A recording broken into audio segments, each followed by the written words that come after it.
This is 5 and 10 from Skywatch TV for Wednesday, November 29th, 2023. I'm Derek Gilbert. If you're watching us on YouTube, please take a moment, subscribe. You'll find our channel at 5 in 10.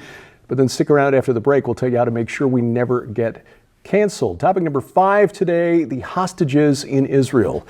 The aunt of an Israeli child hostage just released by Hamas told French television that the terrorists had beaten the children, forced them to watch some of the atrocities recorded on GoPro video cameras by the Hamas terrorists October 7th, forced them to watch those videos at gunpoint and then threatened them with guns when they cried.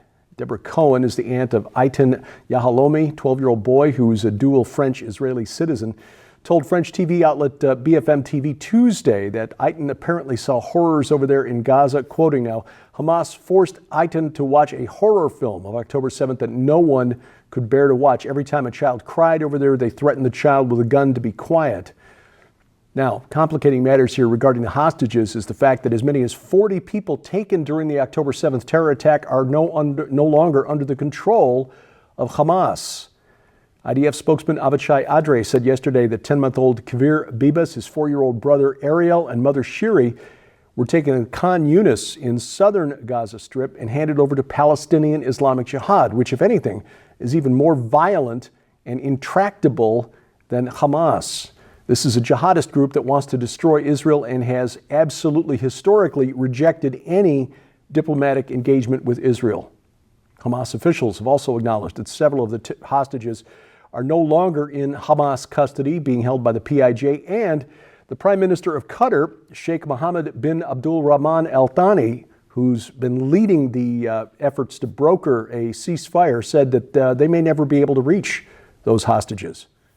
And in yet another layer of complexity, some of the Israelis have apparently been scooped up by criminal gangs, civilian criminal gangs that took advantage of the chaos on October 7th to grab some hostages of their own. Well, amidst all this, Israel and Hamas have agreed to extend the ceasefire by 2 more days, with another Israeli hostages to be returned in exchange for 60 suspected terrorist prisoners being held by Israel. While all this is going on, the IDF says that a number of soldiers were lightly hurt Tuesday night, after being attacked by Hamas in the northern Gaza Strip. This appears to be the first, actually Monday night is correct, the first serious violation of the ceasefire, but Hamas says, of course, Israel violated the ceasefire first. This is a situation that, as I said yesterday, for Benjamin Netanyahu and the war cabinet of Israel is an almost impossible situation. Topic number 4. Antisemitism in the United States. A pro-Israel school teacher in New York was forced to lock herself in a school office after hundreds of Palestinian-supporting students caused a riot. This was at a high school in New York City. The students at Hillcrest High School in Jamaica, where the teacher is employed, found out that she'd attended a pro-Israel rally, found a picture of her online holding a sign saying, "I stand with Israel," and then flooded the hallways, vandalized one of the restrooms. Just after 11 a.m. last Monday, the students stormed the teacher's area where this teacher was locked into an office, despite other teachers blocking the doorway to keep the students out. Student said the teens had also found out where the teacher lives, her phone number, and other personal information, which is disturbing. Democrat City Councilman Robert Holden of Queens told the New York Post, "I don't know why these students are so misinformed, so intolerant, and so radicalized. They don't even know the history of the Middle East. They haven't been taught that," end quote. He's right about that, but this is the result of decades of progressive theology, really. The worldview being taught to students today. This idea that every political conflict can be broken down into the oppressor and the oppressed. And of course, in this conflict, as far as these students are concerned, Palestinian Arabs are oppressed and Israeli Jews are the oppressors.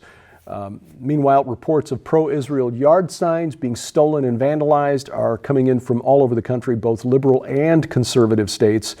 We are on the verge of what looks like 1930s Germany here in the United States. Topic number 3, Big Brother.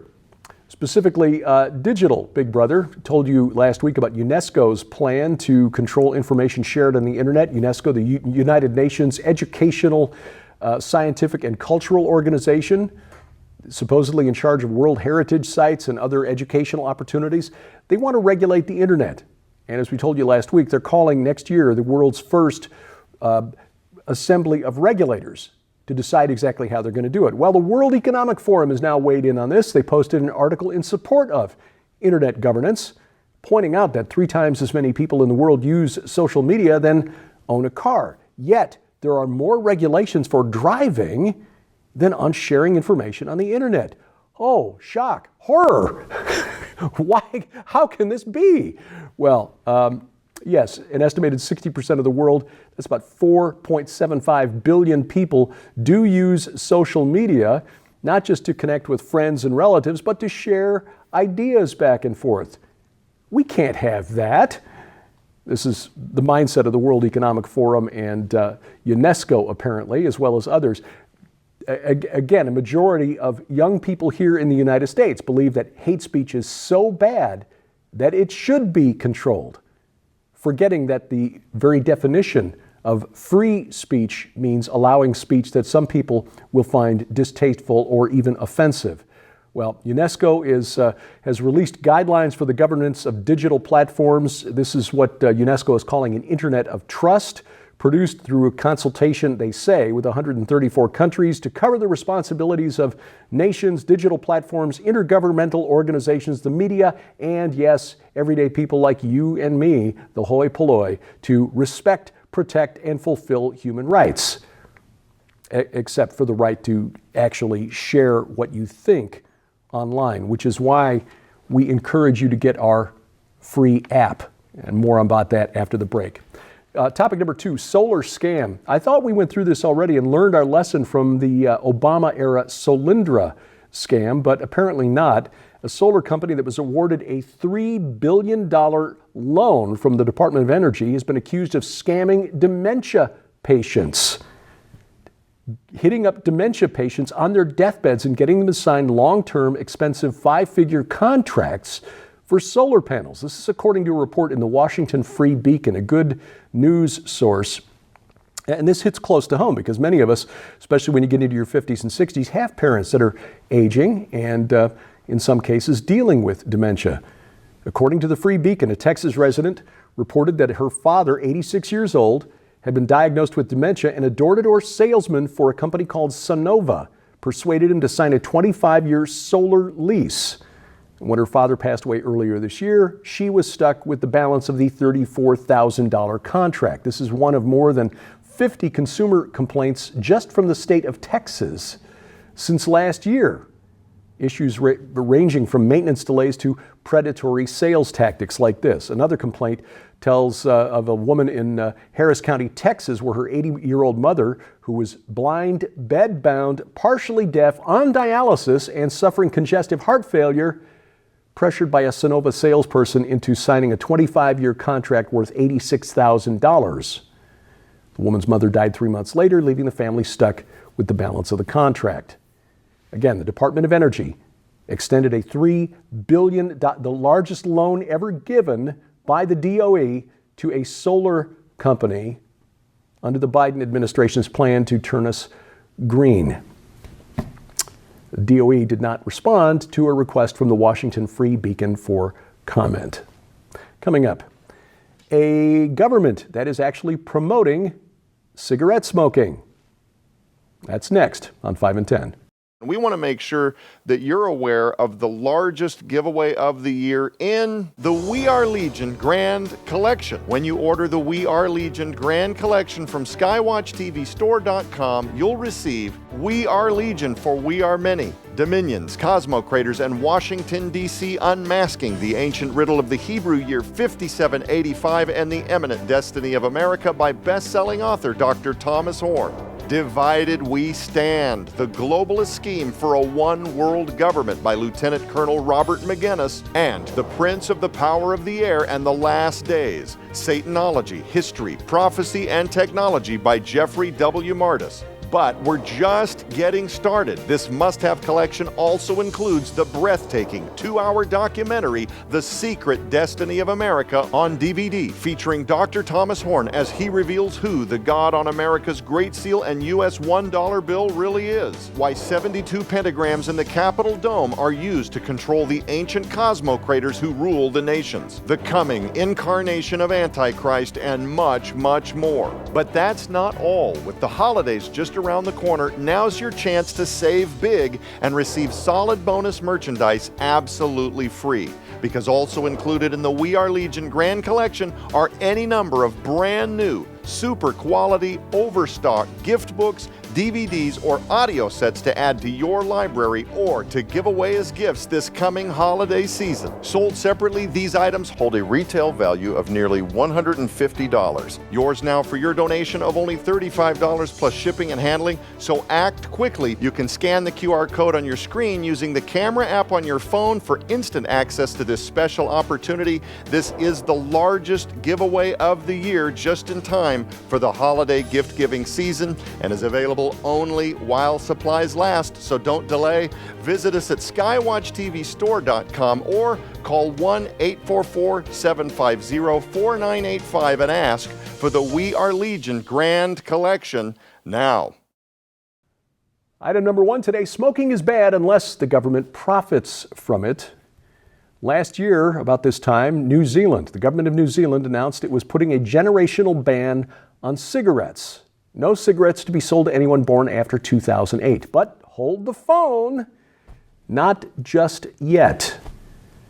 This, by the way, is the leading cause of preventable death in New Zealand, smoking that is. Modeling suggests that this bill, the smoke-free laws, would save up to 5,000 lives each year in New Zealand. However, the law drew opposition from some business groups, owners of news shops, newspaper vendors, corner stores, mini marts, convenience stores, complained about the loss of revenue, even with government subsidies to help ease the transition. New Prime Minister Chris Luxon was among the lawmakers who argued that the ban would lead to a black market for tobacco. Probably true. However, Luxon's National Party, which won 38% of the vote in October, formed the new government, had not mentioned these smoke-free laws during the campaign. They only brought it up after they got into power, formed a new government. The new announcement by the new finance minister, Nicola Willis, on Saturday that the government would repeal the smoke-free laws shocked health experts. Why? Of course, because the government started doing the math and figured out how much tax revenue it would lose if it actually banned cigarettes. That's the problem with so-called sin taxes. The government gets hooked on the tax revenue from the sale of cigarettes, hard liquor, and so on. And here in the United States now from cannabis. And so it actually winds up in the business of promoting these unhealthy behaviors to fund government operations. Well, speaking of government, is the United States as we know it doomed? Lieutenant Colonel Robert McGinnis, author of the new book, Divided We Stand, is on the panel this week for the last series of programs featuring Dr. Tom Horn. His last book, We Are Legion for We Are Many, also looking at the 2024 election cycle and much more. Don't miss this series of programs. If you haven't seen them yet, go back in the archives. You'll find all of the video content that we produce at skywatchtv.com. It's also available right now on our Apple TV and Roku channels. You can watch it over the air. Our over-the-air broadcast schedule posted skywatchtv.com/channels. You can also check it out on YouTube, youtube.com/@skywatchtv now. That's for the main program. Rumble.com/skywatchtv. All of our video content is there, but best of all, get our free app because it is our app and we will not be canceled from our own app. It gets you all of our video content plus news updates 3 times a week, a calendar of our upcoming events, and more right in the palm of your hand, whether you're holding an iOS, Android, or Amazon Kindle Fire phone or tablet. And we have links to all of their app stores posted at the website, skywatchtv.com. Look for the link in the top menu bar. Thank you for watching. As we keep watch, I'm Derek Gilbert, and this is 5 in 10 from Skywatch TV.